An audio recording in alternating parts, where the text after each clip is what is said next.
So you want to learn how to fix things, but you're not 100% certain on the tools that you need. This is where we're going to help you. I'm going to teach you today, in this video, what each of these wrenches are and what their application is. Stay tuned.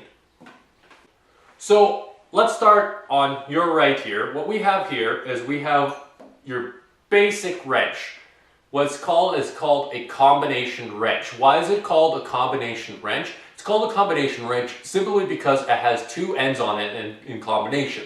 It has an open end, which is this end right here, which seems to have just two flats that you put on a bolt, and a closed end or a box end, which is this end right here, which will go on the exact same bolt but has a little bit extra gripping power.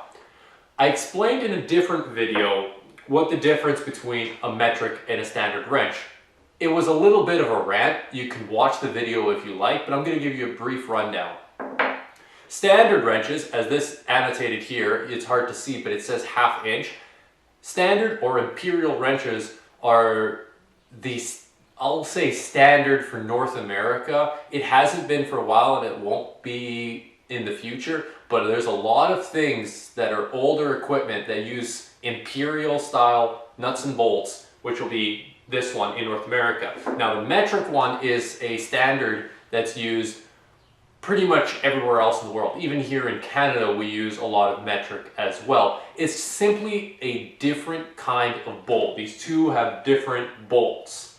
So the head sizes will be different, and if the head sizes and the bolt sizes are different, you need slightly different wrench sizes to make it work. When tightening or loosening any bolt, you want to make sure that you are turning clockwise to tighten, counterclockwise to loosen. Lefty loosey, righty tighty. Just remember that and it'll help you out. So the combination wrench has two sides to it. But which side do you use on a typical bolt? So a combination wrench is used to your very most basic wrench you use to turn bolts and nuts. A bolt is just the long bit, and the nut is the one that threads onto it. So which end do you use for what? Realistically, you can use either end for a bolt. They both work for that bolt. Now, the trick is that you almost always will want to use the box end whenever possible. The reason being is the box end has a lot more gripping strength than the open end. The open end, under a lot of torque, will open up because it is an open end. It will start to spread and can round off the edges of the bolt. So you always want to attempt to use the box end. That's not always the case. Sometimes you have no choice but to use the open end. You just have to figure it out. If you can't stick a box end on it, you have to use the open end.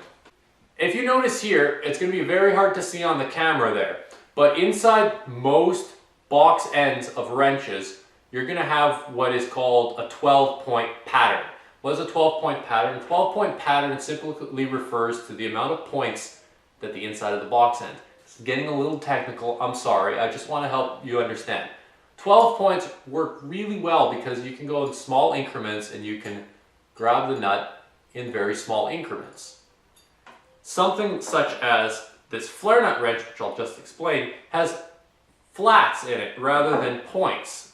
You can get a 6-point wrench. Those are much more rare on combination wrenches, simply because a 6-point works much better for gripping a bolt, but a 12-point will work better in most applications simply because of versatility. You get more chance of grabbing onto that bolt. Less distance you have to twist the wrench before it latches on.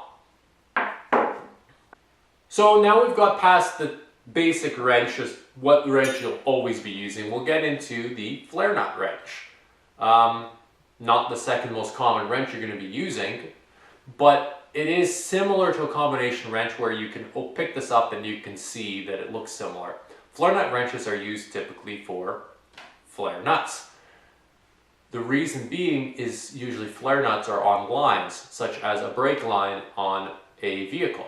So you could use an open end, but again, what I mentioned before, an open end has a very high chance of opening up the actual ends of the wrench and then rounding off the flats.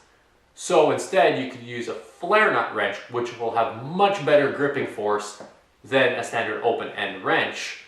The disadvantage of a flare nut wrench being that because it is semi-closed, as you can tell, you can't simply slide it onto the end of a nut or a bolt. You have to wrap it around, and at which that point, if you can wrap it around, you'll be using your box end. So that's a flare nut. Now everybody's favorite, the adjustable wrench. I use this thing way too much. Not this particular one. This is a very small adjustable wrench. I'd almost say that this little guy rarely gets used for actual bolt turning. An adjustable wrench is simply a wrench that can be adjusted with the turn of the screw. It'll turn to get bigger and then turn to get smaller to fit on whatever size nut or bolt. So this will fit anything, metric, standard, whatever, as long as it's got two flats on either side. It'll work on squares, it'll work on something that's just a flat piece of sheet metal, which actually ends up being a more useful tool for sheet metal work rather than actual taking off bolts. The downside to a crescent wrench or adjustable wrench is the fact that it has a lot of play in the end of its adjustability. So when you put it around a nut or a bolt, it'll have a tendency to, and it always will, to open out. You can reduce this by putting the bolt as deep as you can inside the wrench, which will limit the amount that it actually opens up. This wrench on slightly corroded bolts or ones that are too tight will have a tendency to round off the ends rather than to take it off. Not your ideal choice of wrench, but it'll get you by in a pinch. So there's your left-handed metric adjustable wrench. This guy here looks a lot like a combination wrench, and it is technically a combination wrench, but it has got on its box end a ratchet. So it is technically called a ratcheting wrench. Why is it called a ratcheting wrench? Because unlike a box end, which is solid on a combination wrench, this one ratchets. So the advantage being that if you get into a tight space where you can only turn the wrench a very short amount and you need to back a bolt off, remove the bolt off for a very long distance, all you have to do, sit there and just turn the wrench back and forth. No taking the wrench off, putting it back on, just ratchet away. So in essence, it's the same idea as a combination wrench. It's just a little bit more practical for some applications. Also a lot more expensive, a lot more things to go wrong. So I don't usually use these in most applications because the combination wrench will be a better option in most cases. And finally, what we have here is an Allen wrench, hex wrench, Allen key, hex key, whatever you want to call it. I sort of debated whether or not I wanted to put this in as a wrench, but in reality, it is a wrench and it does turn bolts and nuts. It's used for internal hex bolts. It's pretty straightforward.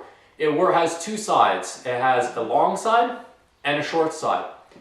If you want something to come off with high torque, you'll put the short side in and you twist. If you want something to come off fast, you put the long side in and you just undo it. So you can use either end. This one has a special end on the end. It's a ball end, so it allows it to twist in multiple directions and still be able to unscrew, so you can get into odd places. So that's your hex, or a lot of people call them Allen wrenches or keys. And finally, probably, it's called a wrench, but it's not really a wrench. And I didn't put it on the table because I didn't want people to think that it falls in the same category, but it is a wrench. It's a strap wrench, or a lot of people call them filter wrenches. Basic premise is you put it around an oil filter, and as you are pulling it one way, it'll start tightening up. So when you're putting it around an oil filter on a car, for example, you tighten it up, and as you're pulling it around, it'll hold it, grip it tight. Not always necessary to have a strap wrench. A lot of times you can undo these filters by hand, but a strap wrench sure as heck helps in a lot of situations. Make sure to like this video. Check me out on Twitter, Instagram, or YouTube. All of them, just Mike_Recker on Instagram, Twitter, or Facebook. Pretty simple. So I hope you found this video informative. This is just the basics. There are a lot more different styles of wrenches that can be used, but this will give you a basic rundown so you know what you should use